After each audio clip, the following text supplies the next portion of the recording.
I've been in this here stool before. Happened this way. I'm sitting here dozing off in the dark when shabang! A gun goes off right out there.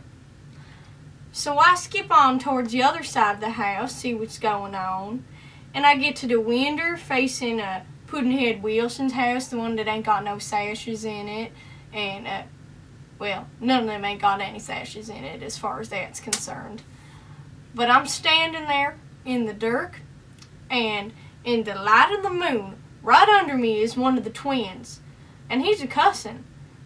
He's the brown one, and he's a cussing because he got hit in the shoulder, and Dr. Claypool's down there fixing him up, and Puddinhead Wilson's there helping him out, and Jed Driscoll and Pam Howard, they're down yonder, a little piece, waiting for him to give the word.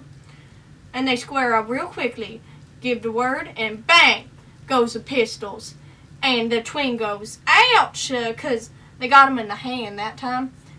And then when they shoot the next time, he goes, ouch. And I done say it too, because when they shoot him, the bullet glanced past his cheekbone, glanced past my window, and then whizzed across to my face.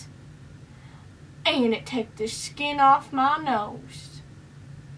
Well, if I'd have been an inch and a half closer, it would have took the whole nose off. Would have left me disfigured. And I got the bullet right here, 100 down. I thought I got the bullet right here. Oh, I put it in my third pocket on this side. Whoops.